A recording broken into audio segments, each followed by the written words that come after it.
dehumanizing people. Like, stop it. There is no way you dehumanizing other people makes your cause more valid or helps you get what you want to get. Hi guys, welcome to HIRA. So a very sad incident happened a few days ago where two Israeli embassy staffs were killed in Washington, D.C.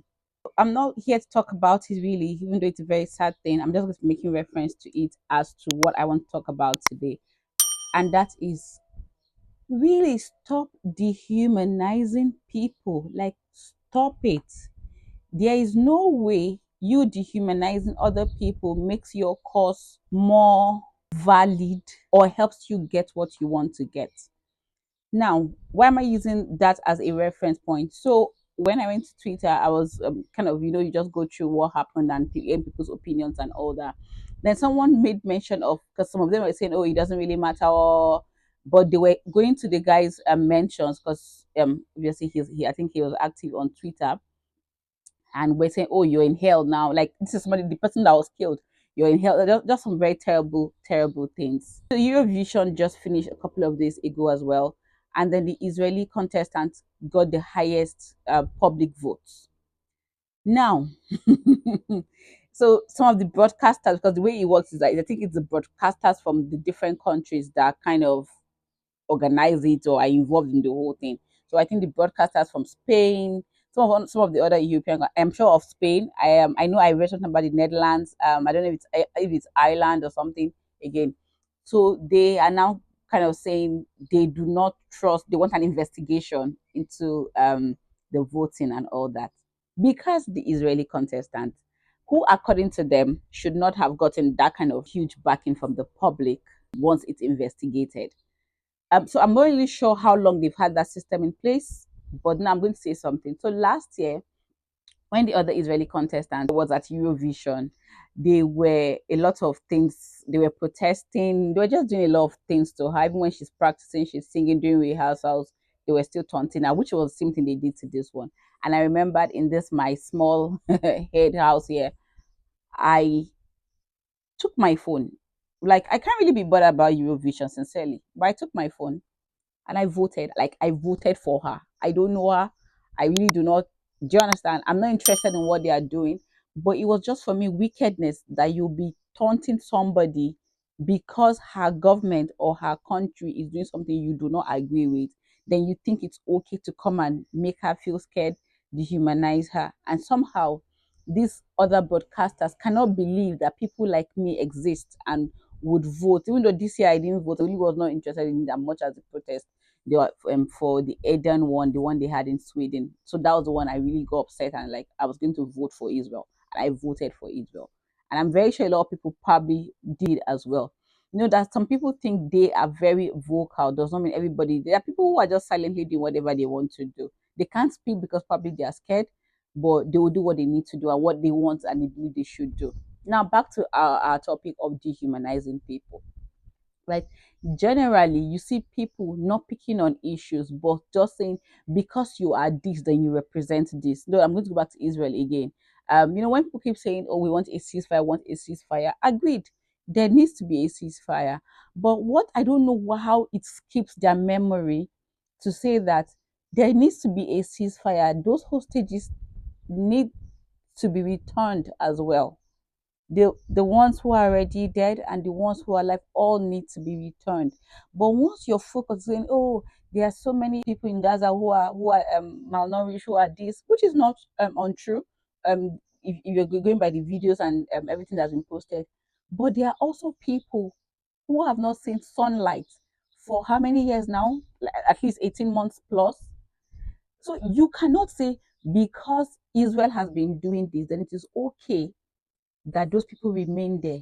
Because Israel has been doing this, then it is okay for little children, babies. When they were putting that woman and her children's picture at first, I was like, no, are they sure these people took these children? Are they sure these people took this? They did. And those children died there. So whatever the circumstance is a different talk. We need to get to the point where we are not dehumanizing people. And it also comes back to my own country, Nigeria, as well. That even in our politics, that we see people with value, that we see people with dignity. And then sometimes what shocks me, because again, I'm always going to speak as a Christian, as somebody who believes God and loves Jesus Christ, is that even some of us, in the name of politics, make other people not have value. How? How is that? How? How is that okay? Palestinians are human beings. Israelis are human beings. They have the dignity that God has given them just as human beings. You can talk about your politics later, but human beings are involved. Innocent Palestinians, okay, they're innocent Israelis too. Or because according to you, they stole land and they're not innocent, that didn't have anything to do with it. In fact, the funny thing or the irony of this is that most of the people, apart from maybe those who were in the festival, those who lived close to the borders, based on what I've read and what I've listened to, are those who were even trying to look for peaceful resolution to the issue of either they want to have a two-state solution or how else they were going to coexist. And then even this couple that were killed went for an event that was trying to look for solutions or aid to Gaza. One other funny thing I saw was people saying, "Oh, Israel killed them too," because they were getting criticized left, right, center. Are you guys serious? Are you really, really serious? And so the Palestinian has more value to you, and Israeli doesn't have value to you because their government is what? Come on, people. We need to do better as human beings, as Christians.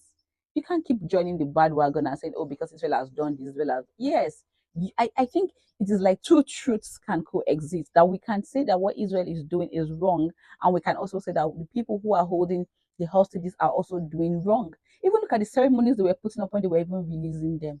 I'm like, seriously? So please, please, please, in your commentary, in your trying to support a particular people group against another people group, just know that there's a common denominator for every people group is that we all have the dignity that God created us with.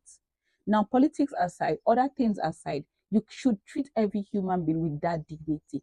That is why when you're rhetoric, when you're speaking, you would first acknowledge the humanness of every person, whichever people group they fall under. And then let's find solutions to whatever issues are going on. But it is not that if somebody who looks like this commits a crime, or he's innocent until proven guilty, and then if another person that looks like this commits a crime, oh, he's guilty until proven innocent. Come on, people, come on. So yeah, it's really just beyond me to see how we treat human beings, because you're a human being. How would you want to be treated? How would you want your family members to be treated? How would you want your friends to be treated? Whichever divide they fall under, how would you want people to treat you and treat your family members and your friends? So I think once we're trying to make points as to why certain things happened, and then you would hear, "Oh, there was October 6th." Yes, but it doesn't make October 7th okay. And October 6th too was not okay, but it doesn't justify October 7th. It doesn't justify any of the killing of people anyhow, randomly, because you want to make a point. No, it doesn't. It doesn't justify the young Palestinian boy that the landlord killed because he had problem with Islam and with Palestinians. No, it doesn't justify anything because they are all human beings made in the image and likeness of God. None of us can give anybody life. So why do you think it's okay for you to take them or dehumanize people? No, it's wrong. All right, guys, have a blessed day. Bye bye.